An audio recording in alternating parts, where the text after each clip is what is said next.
85,000-এ যেখানে একজন শ্রমিক ভাই যাওয়ার কথা, সেখানে তার কাছ থেকে নেওয়া হয়েছে 6 লক্ষ 7 লক্ষ টাকা।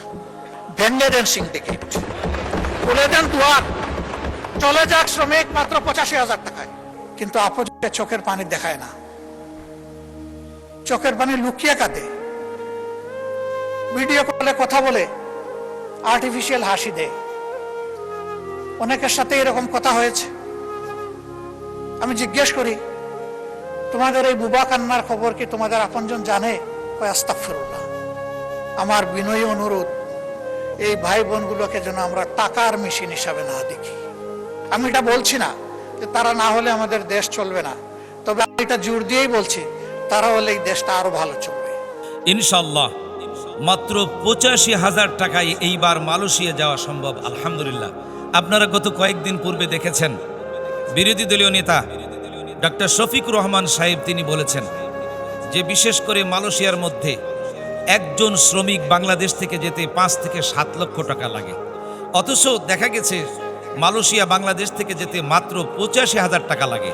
তিনি এই বিষয়টা অত্যন্ত ক্লিয়ার করে সংসদে উত্থাপন করেছেন এবং সম্মানিত মাননীয় প্রধানমন্ত্রী তারেক রহমান সাহেব তিনি সফর করে আসলেন, এই বিষয়টি তিনি বলেছেন অবশ্যই আমার দেশের একজন শ্রমিক বিশেষ করে রেমিটেন্স যোদ্ধা যখন বাংলাদেশ থেকে যখন মালয়েশিয়া যখন যাবে তখন অবশ্যই কোনো প্রকার দালালের খপ্পরে যেন না পড়ে।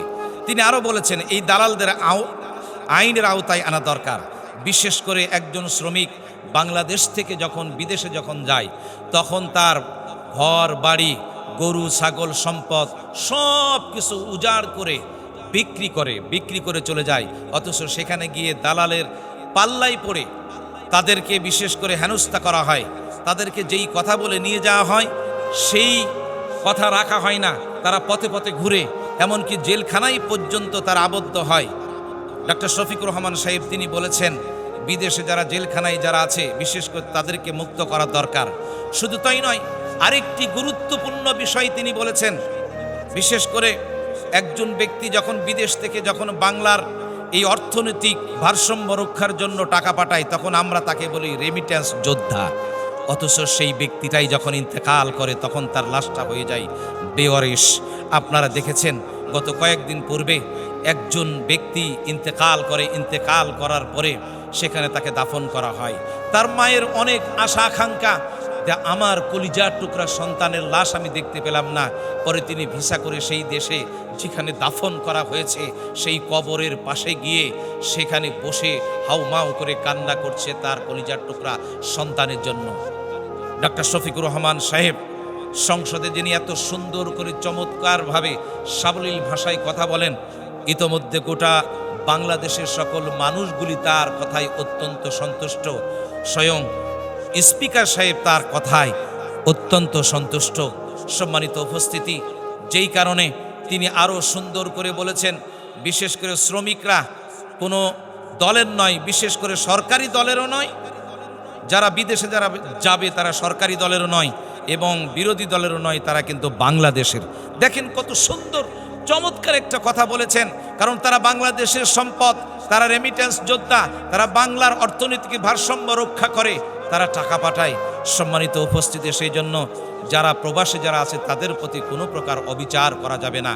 এই বিষয়ে আমাদের উচিত প্রবাসী বিশেষ করে যেগুলি প্রবাসী মন্ত্রণালয় যেগুলো রয়েছে বিশেষ করে তাদের উচিত তাদের খোঁজ খবর রাখা এবং তাদের জন্য ব্রাঞ্চ তৈরি করা, তাদের সমস্যাগুলি সেখানে উত্থাপন করবে এবং সমাধান করবে। পরিশেষে বলতে চাই, একজন প্রবাসী যখন ইন্তেকাল যখন করে আসলে তখন অত্যন্ত বিগত দিন আমরা দেখেছি তাদের লাশ সেখানে দাফন হয়। এটা কোটি কোটি মানুষের চাওয়া, হাজার হাজার কোটি কোটি মানুষের আকাঙ্ক্ষা। একজন ব্যক্তি টাকা ইনকামের জন্য বিদেশে যখন যায় ইন্তেকাল করলে সেখানে দাফন হয়, তার লাশটা যেন ফিরে যেন আসে, তার লাশ বাংলার জমিনে যেন ফিরে আসে। একজন মা তার লাশটি দেখে যেন দাফন যেন করতে পারে, এটা কিন্তু আমাদের চিন্তা করতে হবে। কারণ একজন প্রবাসী যখন সে বিদেশে থেকে যখন অসুস্থ যখন হয় তার সেবার জন্য কেউ থাকে না। এমনও ভিডিওতে দেখেছি সে অসুস্থ অথচ নিজের মাথায় নিজে সে পানি ঢালছে, জ্বরে আক্রান্ত অসুস্থ ব্যক্তি, সেই সময় নিজেকে তার সেবা করার মতো আর কেউ নেই। সম্মানিত উপস্থিতি, সম্মানিত প্রিয় মুসলিম ইকরাম, সেজন্য বিদেশে যারা আছেন অবশ্যই তাদের প্রতি বাংলাদেশ সরকার সহ বিশেষ করে আমাদের মাননীয় তারেক রহমান সাহেব, মাননীয় প্রধানমন্ত্রী, তিনি সফর করে আসলেন। অবশ্যই বিদেশিদের দুঃখ দুর্দশা বুঝে তাদের যেগুলো সুবিধা সেইগুলো পালন করবেন। বিশেষ করে এয়ারপোর্টে আসার সময় তাদেরকে যে হেনস্থা করা হয় সেই বিষয়টাও দেখবেন। আল্লাহ রাব্বুল আলামিন আমাদের প্রতিটা কলিজার টুকরা যে সম্পদ, বিশেষ করে আমাদের যেই প্রবাসী রেমিটেন্স যোদ্ধা, আল্লাহ পাক তাদেরকে সুস্থ রাখুন, আল্লাহ পাক তাদেরকে ভালো রাখুন, আল্লাহ পাক তাদেরকে আবার নিরাপদে দেশে ফিরিয়ে আনুন। আমিন।